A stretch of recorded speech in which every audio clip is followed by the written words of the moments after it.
भारत के नए गोला बारूद ने क्या भारत के पड़ोसियों को टेंशन दे दिया है, क्योंकि तीसरा सबसे बड़ा देश बन चुका है भारत। तो वहीं दूसरी तरफ भारत के गोले बारूद को क्या अब स्मार्ट बम में तब्दील किया जा रहा है। जानेंगे क्या है मामला और क्यों सऊदी अरब की डील के बाद ये सबसे ज्यादा चर्चा में आया है। तो वहीं दूसरी तरफ आखिरकार चाइनीज कंपनियों ने अब भारत की बात माननी शुरू कर दी है। भारत ने अब चाइनीज कंपनियों के सामने अपने शर्त रख दिए हैं और शर्त का पालन भी चाइना की कंपनियों ने शुरू कर दिया है। स्क्रीन पर एक आर्टिकल देख सकते हैं। जिनपिंग ने टारगेट तो रख दिया है, ये तो बता दिया है अपनी मीटिंग में कि हम 5% तक ग्रो करेंगे, लेकिन जिनपिंग के लिए ये मुश्किल भरा समय है। वैसे कई कुछ चीजें हैं, हमेशा की तरह CIS न्यूज नेटवर्क के इस एपिसोड में जानने को आपको बहुत कुछ मिलेगा। आइए जानते हैं इन खबरों को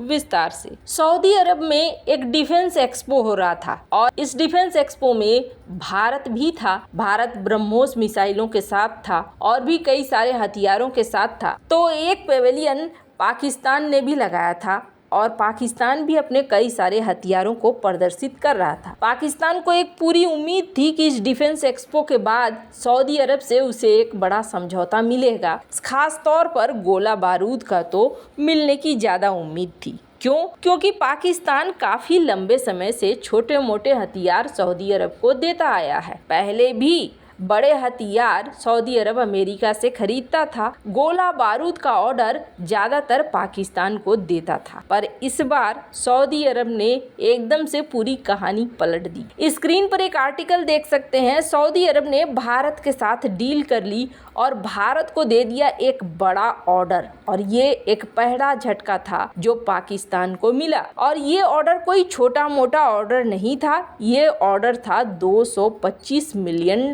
का। खरीदना क्या था?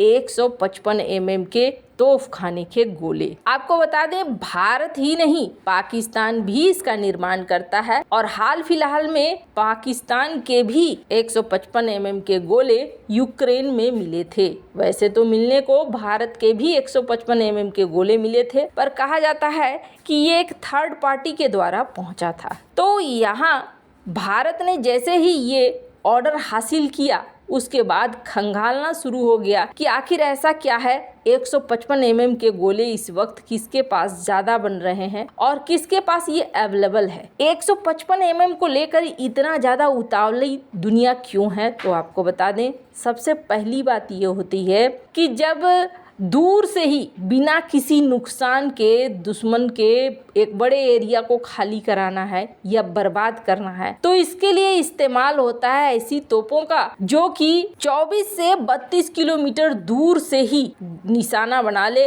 और उस इलाके को खाली करा दे। तो 155 mm के गोले उसमें एक बड़ी भूमिका निभाते हैं। करीब करीब 6.1 इंच यानी कि 155 mm का व्यास होता है और ऐसे गोले का वजन होता है 45 kg, 2 फीट लंबा होता है। खास तौर पर होवित्जर तोपों में ये खूब इस्तेमाल होता है। होवित्जर तोप 24 से 32 किलोमीटर तक के लक्ष्य को निशाना बना सकते हैं। भारत ने 155 mm के गोले इतने बनाए हैं कि इस वक्त भारत तीसरे नंबर पे है।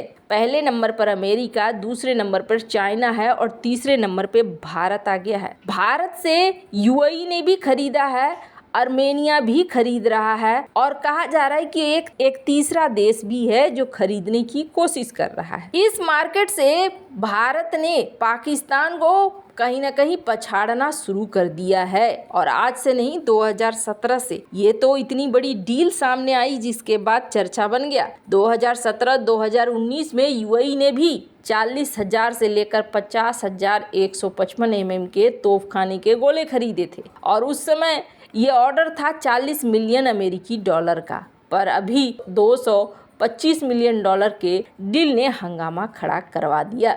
पर इसमें अब एक तड़का लग गया है और ये तड़का लगा दिया है IIT मुंबई ने।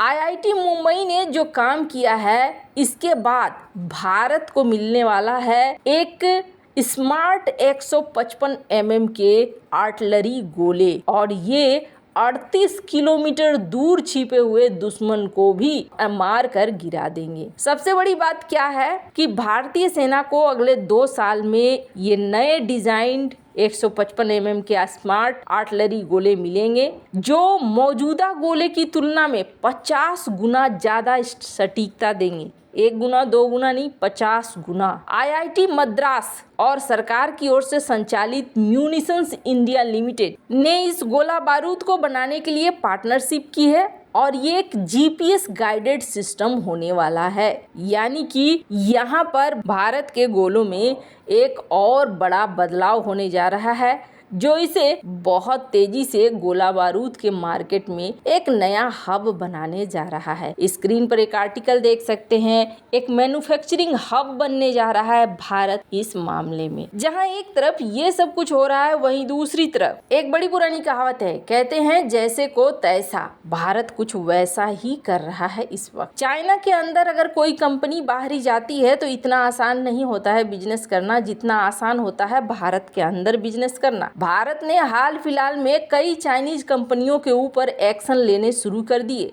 जिसमें स्मार्टफोन की कंपनियां नंबर 1 पर रही, जिस पे भारत ने ज्यादा शिकंजा कसा। और जैसे जैसे भारत इसकी गहन जांच करता चला गया तो कई तरह की अनियमितताएं भी सामने आती चली गई। अब इनका एक बहुत मोटा पैसा लगा हुआ है। चाइनीज फोन भारत के मार्केट में कितना ज्यादा बिकते हैं ये किसी से छिपा हुआ नहीं है। शुरुआती दौर में जब भारत ने चाइना की कंपनियों के ऊपर एक्शन लेना शुरू किया तो इन्होंने कोई कानूनी उपाय ढूंढना शुरू किया और अपनी देश की सरकार से भी कहीं ना कहीं कोशिश करी कि यहाँ पर सरकार मिलकर कुछ यहाँ पर सॉल्यूशन निकाले, पर सॉल्यूशन नहीं निकला, क्योंकि भारत अपने नियम यहाँ पर चलाना चाह रहा था और उस तरह की अनियमितताओं को झेलने के लिए भारत तैयार नहीं था। कई सारी कंपनियों को अब लगने लगा कि यहाँ पर हमारा बोरिया बिस्तर बंद होगा। इन्होंने जब भारत से संपर्क किया कि अच्छा बताइए, हमें तो बिजनेस करना है, हमारा एक बहुत बड़ा माल यहाँ पे फंसा हुआ है,